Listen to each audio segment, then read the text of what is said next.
Hello students, previous video में हम लोगों ने एनएमटीसी सब junior question number 1 to 5 discuss किए थे और आशा है आप लोगों को सब समझ में आए होंगे। इस वीडियो में हम लोग क्वेश्चन नंबर 6 to 10 जो है वो डिस्कस करते हैं। ठीक है, तो क्वेश्चन नंबर 6 है हमारे पास। 2 primes P and Q are such that P plus Q is odd and Q minus 10P equals to 23। हमारे को बोला गया है कि P and Q 2 prime numbers हैं और इस तरीके से है कि P plus Q जो है ना एक ऑड नंबर है एंड Q minus 10P जो है वो 23 आता है। Then Q minus 20P equals to, इसकी वैल्यू क्या होगी, देखते हैं सॉल्यूशन। जैसा कि हमें बोला गया कि P और Q दोनों प्राइम थे और दोनों का जो सम था ना वो एक ऑड नंबर था। इस बात पे ध्यान दीजिएगा, हमें पता है कि P plus Q जो है वो ऑड है। अब यदि P और Q दोनों ऑड नंबर होते तो इनका सम ऑड नहीं आता, या P एंड Q दोनों इवन होते तब भी इनका सम ऑड नहीं आता। सम ऑड आया है, इसका मतलब डेफिनेटली एक नंबर इसमें इवन रहा होगा और एक नंबर जो है इसमें ऑड रहा होगा। ठीक है, अब हमें पता है कि इवन प्राइम तो दुनिया में होता ही केवल एक ही है, एक ऐसा नंबर है जो प्राइम भी और इवन भी है, जो कि 2 होता है। तो यहाँ से P और Q में से डेफिनेटली एक नंबर को इवन होना पड़ेगा और एक को ऑड होना पड़ेगा। अब हमें पता था कि Q minus 10P कितना दे रखा है 23, तो हम क्या करें P को 2 रख दें। अगर हमने P को 2 रखा तो यहाँ से Q की वैल्यू कितनी आ जाएगी हमारे पास 43। 2 भी प्राइम है और 43 भी प्राइम है। हमसे वैल्यू किसकी पूछी गई Q minus 20P, तो Q minus 20P कितना आ जाएगा 43 minus 20 into 2 जो कि कितना होगा 3। इस तरीके से इस क्वेश्चन में जो ऑप्शन बी था वो सही होगा। नेक्स्ट क्वेश्चन देखें, क्वेश्चन नंबर 7। क्वेश्चन नंबर 7 जो है उसमें सॉल्व नहीं करना, बेसिकली क्वाड्रिलेटरल के बारे में हमसे पूछा गया है। हमसे पूछा गया which of the option is a false, इनमें से कौन सा गलत है। पहला ऑप्शन दिया गया है diagonals of a square bisect each other at right angle. तो हमें पता है कि स्क्वायर जो होता है वो भी एक रोम्बस ही होता है और रोम्बस के जो डायगोनल्स होते हैं वो भी एक दूसरे को 90 पे बाइसेक्ट करते हैं, तो डेफिनेटली स्क्वायर में भी करेंगे, तो ये सही है। Diagonals of a rectangle bisect each other, तो रेक्टेंगल एक पैरेललोग्राम है, तो पैरेललोग्राम के डायगोनल्स एक दूसरे को बाइसेक्ट करते हैं, तो ये भी सही होगा। Diagonals of a rhombus bisect each other at right angle, तो ये भी सही है, ये भी ट्रू है। लास्ट जो दिया गया if the diagonals of quadrilaterals bisect each other, यदि किसी क्वाड्रिलेटरल्स के डायगोनल एक दूसरे को बाइसेक्ट करते हैं then the quadrilateral will be rectangle, तो ये गलत है। क्योंकि हमें पता है कि अगर डायगोनल बाइसेक्ट करते हैं, अगर डायगोनल बाइसेक्ट करते हैं तो डेफिनेटली वो जो होगा ना एक पैरेललोग्राम होगा। ये क्या होगा, एक पैरेललोग्राम होगा, और हम किसी पैरेललोग्राम के लिए ये तो नहीं कह सकते कि ये रेक्टेंगल होगा ही होगा। ठीक है, इस वजह से ये डी वाला ऑप्शन इसका फॉल्स है, तो डी आंसर जाएगा हमारा। तो इसका जो ऑप्शन था डी वो सही होगा। क्लियर। नेक्स्ट देखते हैं क्वेश्चन नंबर 8। क्वेश्चन नंबर 8 में बोला गया है Soham has his 23rd birthday on 1st January 2024 and he notice that 2024 is divisible by 23। Question में गिवन है कि सोहम का 23rd बर्थ जो है या 23rd बर्थडे जो है इसका वो कब आता है 2024 में, और 2024 जो है ना वो किससे डिविजिबल है 23 से डिविजिबल है। If he live till 100 years, यदि वह 100 ईयर्स तक रहता है, then how many times other than the above, इस 23 को छोड़ के कितने times his age would be a divisor of then year. जैसे 23 2024 को डिवाइड कर रहा है, वैसे कितने टाइम्स उसकी 100 ईयर की लाइफ में जो बर्थ ईयर होगा वह बर्थडे जो होगा वह उस बर्थ ईयर को डिवाइड करेगा। ठीक है, तो सॉल्यूशन देखते हैं इसका। जैसा कि क्वेश्चन में गिवन है कि 23 बर्थडे कब आता है 1st January 2024।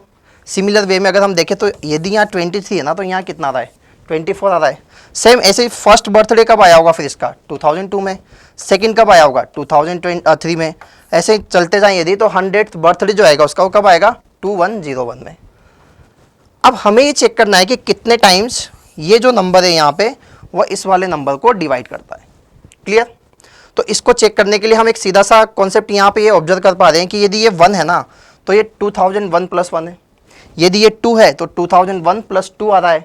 इसका मतलब सिंपल सा हमें ये चेक करना है कि कितनी बार n जो है ना, यदि मैं इसको n बोलूँ तो ये n जो है ना वह 2001 + n को डिवाइड करेगा। सिंपल सा हमें ये चेक करना है यहाँ पे।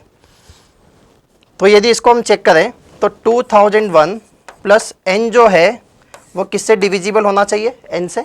अच्छा, अगर हम देखें तो n तो n को डिवाइड करेगा, इसका मतलब 2001 जो है वो n से डिविजिबल होना चाहिए।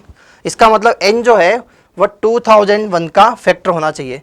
यदि हम इसका फैक्टराइजेशन करें तो ऐसे नंबर जो कि 100 से कम है, क्योंकि n जो है ना वो ईयर है उसका कि कौन सा बर्थडे वो सेलिब्रेट कर रहा है, और वो 100 साल तक जीता है तो ऑब्वियसली बात है 100 से कम ही होगी n की वैल्यू।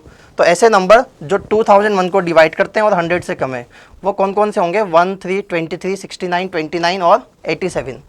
इस तरीके से यदि हम देखें यहाँ पे तो 23 को छोड़ के, भाई एक तो 23 इसको हटा दो, तो इसके अलावा कितने टाइम्स ऐसा हो रहा है जब बर्थडे ईयर जो है वह उस ईयर को डिवाइड करता है, तो कितना आंसर आ जाएगा इसका 5। इस तरीके से इसका डी आंसर पॉसिबल होगा। ऑप्शन डी हमें दे रखा है 5, जो कि सही है।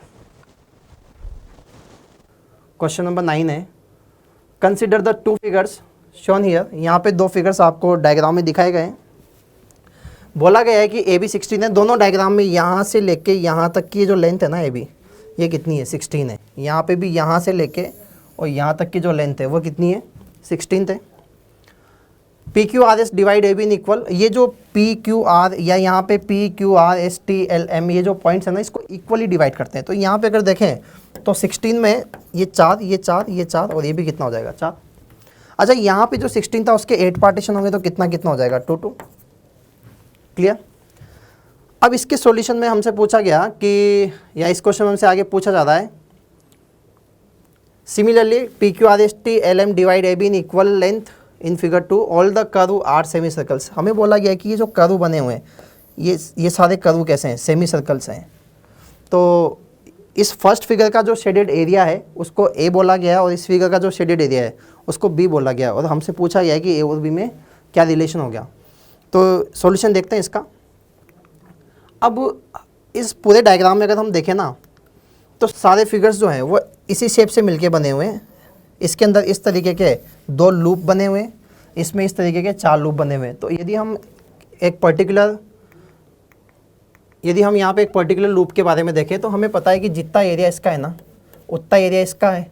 इसका मतलब यदि मैं इस पूरे शेडेड एरिया की बात करूँ तो ये पूरा शेडेड एरिया मिलके क्या दे देगा, एक सेमी सर्कल, क्योंकि इस सेमी सर्कल में यहाँ से ये पार्ट हट गया और ये पार्ट एक्सट्राइड हो गया। तो बेसिकली ये लूप जो है ना वो एक सेमी सर्कल दे रहा है। तो पहले वाले में 2 लूप हैं और लास्ट वाला जो फिगर था, सेकंड वाला जो फिगर था उसमें 4 लूप्स हैं। अच्छा, पहला वाला जो लूप था उसका जो रेडियस होगा वो कितना हो जाएगा, 4, और सेकंड वाले की रेडियस कितनी हो जाएगी, 2। तो पहला वाला जो फिगर था उसका शेडेड एरिया कितना आ जाएगा, 2 लूप हैं, एक सेमी सर्कल का area half pi r square. तो यहाँ से ये जो A की वैल्यू आएगी हमारे पास, 2 से 2 कैंसिल हो जाएगा और A कितना आ जाएगा, ये 16 पाई। सिमिलरली जो सेकंड फिगर है उसमें हमारे पास 4 लूप हैं, एक लूप का area half pi r square हो जाएगा क्योंकि वो सेमी सर्कल है, और उसका रेडियस कितना है, 2 है। तो यहाँ से जो B की वैल्यू आएगी हमारे पास वो कितनी आ जाएगी, 8 पाई। तो यदि हम यहाँ पे देखें ना तो A जो है वो B का 2 टाइम्स है, और यदि हम चारों ऑप्शन में देखें तो केवल एक ऑप्शन जो हमारे इसमें मैच करेगा। देखिएगा यहाँ पे A जो है वो 4/5 टाइम्स, तो ये नहीं हो सकता। A 5/4 ये भी नहीं होगा, A और B बराबर भी नहीं होंगे।